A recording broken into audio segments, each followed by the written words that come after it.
Salam əziz Sport 1 izləyiciləri, ötürmə yenidən efirdədir. Studiyada mən İlkin Sultanlı və daimi ekspertimiz Kamal Barımov. Salam, xoş gördük həminizi. Kamal bəy, bugünkü mövzumuz sırf Çempionlar Liqasında tarixi nəticələrə imza atmış komandamız Qarabağdır. Qarabağ bu həftə tarixi bir oyuna çıxır. Liverpool'la Anfield Road'da qarşılaşacaq. Burada məğlubiyyətdən başqa alınan bütün nəticələr Azərbaycan futbolu tarixində bir ilkə imza atacaq. Təbii ki, Qarabağ Eintrachtla oyundan sonra artıq şanslarını mən deyərdim ki 99%-ə çatdırıb. Amma Liverpool oyununda qazanılacaq bir xal şanslarımızı daha da yüksəlməsinə kömək olacaq. Mən istəyərdim ki, əvvəlcə başlayaq Eintrachtla Bakıdakı o tarixi oyunu bir məşqçi kimi, bir sabiq futbolçu kimi şərh edərsiniz. Əlbəttə, həmən oyun bizim üçün çox xoş anlar yaratdı. Bütün azarkeşlər üçün. Hətta biz söhbət eləmişdik ki, stadionumuz tam biletlərimiz satılmamışdı, dolmamışdı stadionumuz, amma gələn insanlar var idi. Hansı ki, sonradan sonra doldurdular stadionu, tam şəkildə görsənirdi bu. Yüksək dəstəklərini göstərdilər və Qarabağda həmən insanlar o soyuq havada üşüməyə qoymadı. Yəni, gözəl futbol sərgilədi, möhtəşəm qələbə idi. Bunu mən bundan qabaqki oyunda götürsək, Qarabağ yüksək səviyyədə yaxşı futbol oynayır. Sadəcə olaraq bugünkü gündə bizim indi bu son oyuna qalmağımız bu dev komandaları, dünya devlərinin arasında bugün son oyuna qalmağımız bizim üçün biraz gözlənilməz oldu. Əvvəl bir şeylər biz təxmin edə bilmirdik. Amma Qarabağ bu son oyunu biz inşallah hamılıqla bir yerdə biz duamızı eləyəcəyik, komandamız qələbə qazansın, ən azından bir xal qazansın. Səfər Liverpool səfəridir. Səfərdə oynayacaq. Ağır bir oyun gözləyir komandanı və düşünürəm ki, istədiyimiz nəticəni alacağıq inşallah, çünki Qarabağ bizə bunu inandırıb. Necə ki, burada Eintracht oyunu öncəsi hamı çox tərəddüddə idi. Qarabağ məğlub olacaq, Qarabağ istənilən performansda deyil və o. Amma göstərdi ki, Qarabağ biz futbol oynaya bilirik. Biz millət olaraq, dövlət olaraq siz də bizə güvənin və o güvəni bir daha yaratdı. Eintrachtla oyunda xüsusi diqqət çəkən məqamlar oldu. Onlardan biri Johnny Montiel'in əsas heyətdə çıxması oldu və mən ötürmələri çox xoşuma gəldi. Artıq ölçüb, biçib, dəqiq ötürmələr edən bir futbolcu var Qarabağda hiss olunur. Onsuz da oyuncunun səviyyəsi bəlli idi. Sadəcə zədəli şəkildə gəlmişdi Azərbaycana, Qarabağa. Təlim məşq toplanışında yaxşı təlim məşq toplanışı keçə bilməmişdi yaydakında zədəli olduğuna görə. Bu səbəbdən də iştirak ərizəsindən kənarda qalmışdı. Mənim üçün bir şok effekti idi Johnny Montiel'in iştirak ərizəsindən kənarda qalması. İndi Kadinin zədələnməyi onun yenidən Çempionlar Liqasına oynamasına şərait yaratdı. Bir çoxları da müzakirə edirdi ki, Kadimi yenidən qayıtsın, yoxsa Montiel mi? Montiel olmağı daha xoş oldu. Oyunda diqqətimi çəkən digər bir məqam odur ki, Qarabağ artıq, mən bunu dəfələrlə demişəm, artıq qopmur oyundan. Çempionlar Liqasında 2-1 hesabı açırıq, sonra bərabərləşir. Yəni komandada o həyəcan da artıq hiss olunmur. Artıq Qarabağ özünü Avropa səviyyəli bir klub kimi göstərir ki, 2-0-da geridə olsaq biz geri dönüş edə bilərik, 2-1-də geri dönüş olsa biz artıq sona qədər mübarizə aparan bir Azərbaycan klubu. Əvvəllər bizə deyirdi 60-70 dəqiqəlıq bir futbol ölkəsiyik, bu səviyyədəyik, amma artıq Qarabağ, əsasən də Qurban Qurbanov bu teoriyanı, bu fikri alt-üst elədi ki, Azərbaycan futbolu, Azərbaycan klubu 60 dəqiqəlıq yox, 90 dəqiqə, hətta lazım olsa 120 dəqiqə mübarizə aparacaq bir komandadır, bir komanda formalaşıb. Bu məqamla bağlı fikirlərim maraqlıdır. Bu gözəl göstəricidir. Yəni, əsas biz baxdığımız, diqqət yetirdiyimiz məqamlardan biri də odur ki, Qarabağ komandasında Yəni rəqibin adından, kimliyindən asılı olmayaraq rəqib üzərində dominant oyun oynamağı sevən komandadır və hesabın fərqi yoxdur. Yəni məğlub da olsa, qalib də gəldiyi hallarda öz oyun fəlsəfəsindən qopmayan bir komandadır. Gözəl bir komanda formalaşdırırlar. Bir də diqqətimi nə çəkdi? Əvvəlki vaxtlarda Qarabağa qarşı ədalətsizlik olanda, hakim səhvi falan olanda futbolçular motivasiyadan düşürdülər. Bu oyunda gördün. Yəni iki eyni epizod. Düzdür, VAR-ın işləməməyi də bu İsveçrəli hakimə deyək kömək oldu. Əgər VAR işləsəydi, hər hansı bir problem olmasaydı, böyük ehtimal VAR-dan siqnal gələcəkdi və hakim penaltinin olmadığını. Yəni Qarabağın penaltisi də veriləcəkdi. Əgər penal verilsəydi, hər iki epizod eyni epizodda hətta düzdür, Bəhlulun rəqib futbolçuya toxunuşu açıq-aşkar görsənir, ayaq toxunuşu görsənir. Sadəcə yəni bunlar hamısını qoyaq kənara. Bu hakim ədalətsizliyinə, hakim səhvinə artıq futbolçular ona da bir təcrübə qazandılar. Meydanda mübarizə apararaq cavab verirlər. Bu da çox xoşuma gəldi. Yəni digər klublarımız da bundan örnək götürsə, yəni çox yaxşı olar bu məsələlərdə. Mənə ən çox xoş gələn məqamlardan biri də son dəqiqədə Bəhlul Mustafazadənin vurduğu qoldur. Bir çoxlar bildirirlər ki, Bəhlul Mustafazadə artıq bu qolla Qurban Qurbanovla arasında olan soyuqluğu belə deyək də buzları əritdi. Məncə o problem artıq çoxdan həll olunub. Bu məsələnin yenidən qabardılması bir balaca düzgün deyil və Bəhlulu təbrik edirik. Azərbaycan vətəndaşı olaraq ilk özümüzcü futbolçu oldu ki, Çempionlar Liqasının əsas mərhələsində, yəni qol vurdu. Onu təbrik edirik.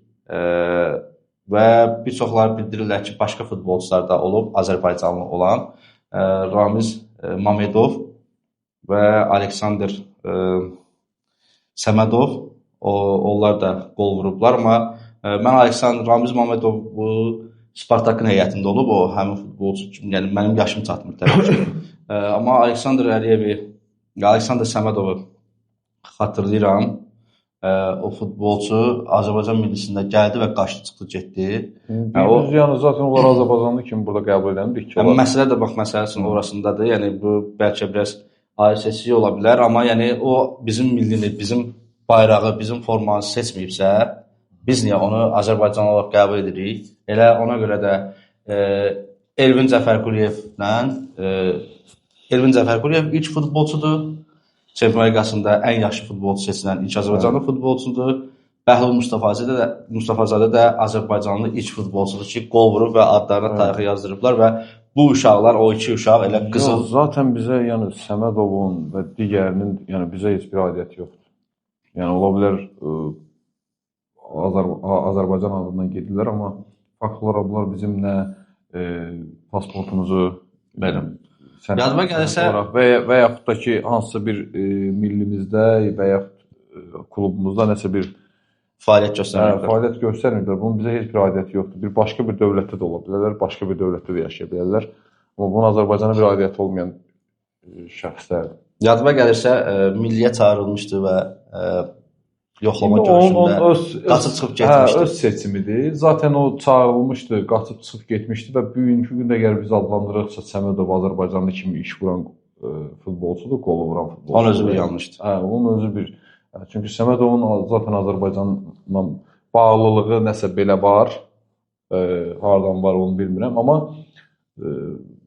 bizdə yəni fakt olaraq görürük ki, bizdə Bəhluldur, bu qolu vurdu. Bəhluldur, bizim yerli futbolçumuzdur, Azərbaycanlıdır, pasportu Azərbaycanlı, doğumu buralı, o birisi hamısı eyni. Oyundan dərhal sonra Qurban Qurbanov yayımçı kanala müsahibə verirdi, flash müsahibə və orada sual verildi ki, sizcə bu qələbə Azərbaycan futbol tarixinin ən böyük qələbəsidirmi və yaxud da qələbələrindən biridirmi? Belə bir sual verirdi, həmkarımız belə bir sual verirdi. Qurban Qurbanov dedi ki, bu qələbə Azərbaycan futbol tarixinin ən böyük qələbəsidir. Bəli. Sən necə düşünürsən? Mən də elə düşünürəm. Yəni həmfikirəm. Çünki Neftçi Punik oyunu? Yox. Yəni bu Neftçi Punik oyunu götürəndə biz komandaların səviyyəsinə baxmalıyıq da. Neftçi Punik oyunu bizdə siyasi cəhətdən ən böyük oyunumuzdur. Yəni Allah ki, siyasi cəhətdən. Amma bu gün müasir futbolda klubların hansı səviyyəyə gəlib çatması və Çempionlar Liqasında Eintracht üzərində qələbəmiz bu böyük qələbədir. Yəni o üzr istəyirəm, yenə də bax yəni bax o Neftçi Punik oyunu, Azərbaycan millisinin U21-in qələbəsi. Yəni bu qələbələri biz kiçiltmirik. Təbii ki, bizim qələbələrimizdir, böyük qələbələrdir. Amma burada siyasi baxımdan o dönəmlərimizə gedəndə siyasi baxımdan bu önəm kəsb edən qələbələrdir. Amma biz futboldan danışırıqsa, futbol içində olan tarixi qələbədir. Deyirlər ki, işlər heç vaxt unudulmur. Neftçinin aprellə oyunu yadıma gəlirsə, ondan da mı daha üstündür, yəni səncə? Yox, bax yenə cəmaət baxacaq, deyəcək ki, hansısa bu Eintracht üzərində qələbə, yəni futbolu bilən hər kəs, yəni oturub bunu analiz eləsə, Eintracht üzərində olan qələbə, yəni bu həqiqətən də Azərbaycan futbolunun futbol gözündən baxsaq, ən böyük qələbəsidir. Növbəti oyunda Anfield Roadda, hansı ki, yəni bütün Avropa ölkələrini, Avropanın nəhənglərini titrədən bir stadionda onların bir himləri var, sən heç vaxt tək qalmayacaqsan, tərcüməsi, tək gəzməyəcəksən və ya da irəliləməyəcəksən, belə bir tərcüməsi var. Möhtəşəm bir atmosfer var. Yəni düzdür, Qarabağ artıq hazırdır bu situasiyalara. Stamford Bridge-də də oynayıb, Borussia Dortmundun stadionunda da oynayıb. Sadəcə olaraq bizə oradan hər şeyi tam qarantiləməkdən ötürü bircə xal lazımdır. Liverpool da yaxşı vəziyyətdə deyil. Düzdür, Çempionlar Liqasında qalib gəldilər, amma İngiltərə Premyer Liqasında son turda Bournemouth-a 3-2 hesab ilə məğlub oldular. Bir çoxları, yəni ingilis mütəxəssislər bildirir ki, artıq Arne Slot getməlidir. Qarabağla oyun Arne Slotun bəxtimizdəndir sanki bəzi mütəxəssislərin gedib və yaxud da qalması artıq Qarabağdan asılı olur. Bunu həm yaxşı yoza bilərik, həm pisə yoza bilərik. Yəni bir çox klub rəhbərləri özləri qəbul edə bilməz ki, sən Qarabağ, yəni balaca bir ölkənin, Azərbaycan kimi bir ölkənin bir klubuna hansı ki 24 milyon avro büdcəsi olan bizim büdcəmiz yarım milyardır, ucuzursan və sən çıxıb getməlisən. Bu pis mənasında. Yaxşı mənasında orasındadır ki, yəni Qarabağ artıq Avropada baş məşqçilər dəyişir. Bəli. Mən bu oyun, yəni həqiqətən də indi bir tarixi qələbəmiz var. Yəni tarixi bütün qələbələrimiz olsa, bütün komandalarımızın qələbələri hamısı tarixi qələbələrdir. Bu Eintracht üzərində olan biz bunu ən böyük tarixi futbolumuzun qələbəsi kimi qeydə alırıq. Allah nəsib eləsin bundan da daha böyük Liverpool üzərində qələbə olsun. Yəni bizə həqiqətən də bir xala ehtiyacımız var. Amma Qarabağ elə bir futbol oynayır ki, mən inanmıram ki, o çıxacaq orada harasa müdafiə xarakteri oynasın. Yəni öz stili var, öz sistemindən dönəsi döyüb məğlub olsa da, qalib gəlsə də öz sistemindən dönəsi döyüb bir komandadır. Biz nə istəyirik? Biz hər birimiz, bax, mən məsəl üçün oyunu stadiondan izləyə bilmədim. Mən kənardan evlatlarımla bir yer vardı, orada oturmuşduq, oradan izləyirdik. Və orada o qədər bir səs-küy var idi, o qədər insanlar, hətta bu meydan şeyə gələ bilməyənlər, stadiona gedə bilməyənlər. Azərbaycanın mən deyərdim ki, heç bir bu restoranları, yəni digər yerlər, hansı ki, insanların istirahət vaxtları, açıq vaxtları, heç bir yer həmən günü boş deyildi. Yəni, insanlar necə çılğıncasına, rayonlarda, orada, burada. Allah bizə nəsib eləsin, daha yaxşılarını bizə qismət eləsin, həm Qarabağın sayəsində və digər klublarımızın. Mən Qarabağın keçməyini gözləyirəm. Düzdür, nə qədər Liverpool üçün bunlar iki sayılsa da, sayılması da, amma Joe Gomez və Alexander Isak kimi futbolçular oyunda böyük ehtimal iştirak edə bilməyəcəklər, zədələdilər. İndi oyunun vaxtı dəqiq bilinəcək. Amma Liverpoolda, belə deyək də, yəni ehtiyatda qalan futbolçu, Salah kimi bir futbolçu və Arne Slot bəzən Salahı ehtiyatda saxlayır, ona cəza verir. Yəni, nağıl kimi gəlir də bu mənə ki, yəni, ola bilər ki, sadəcə Salahı performansı düşməsin deyə Salahı sala bilər oyuna, Qarabağla oyuna ki, yəni girsin, oynasın, meydanda mübarizə aparsın. Çox çətin olacaq. İzləyicilərimiz üçün məncə ən vacib məqam uduzsa nə ola bilər? Qarabağ play-offa çıxacaqmı uduzsa bu sualdır. Artıq bir neçə həmkarımız araşdırmalar aparıb, yəni orada mən bəzi bir çox araşdırmaları oxudum, gördüm, yəni hesablamaları. Mən artıq hesablamışam 99% Qarabağ keçib. Çünki digər hansı ki bunu keçə biləcək rəqibləri çox güclü. Bəli. Və özü 18-ci pillədə qərarlaşıb hazırda Qarabağ. 18-ci pillədən aşağıdakı pillələrdə 19, 20, 21, 22, 24-ə kimi. Onlar da bəziləri öz arasında oynayırlar, bəziləri də ilk 8-likdə yer almaq istəyən, yəni komandalarla oynayırlar. Ən çox şansı və 3 komanda var ki, aşağıda, yəni 25, 26, 27-ci pillədə qərarlaşanlar. Onlar da ya öz aralarında oynayırlar, ya da ki özündən güclüyünü oynayırlar və burada qalır. Bir şey ki, eyni xalda olan Qalatasarayın artıq Türkiyəli mütəxəssislər, analitiklər hesab edirlər ki, Qalatasaray artıq play-offdadır. İndidən Qalatasarayın play-offdakı rəqiblərini götür-qoy edirlər. Eyni xaldayıq. Belə deyək, Manchester City ilə oynayır Qalatasaray. Manchester City 5 dənə vursa Qalatasaray, misal üçün. Qarabağda Liverpool 3 vurdursa, Qarabağ Qalatasaraydan qabağa keçir. Uduzmağı belə Qalatasarayın, yəni Qarabağın Qalatasarayın tərsinəsi də ola bilər.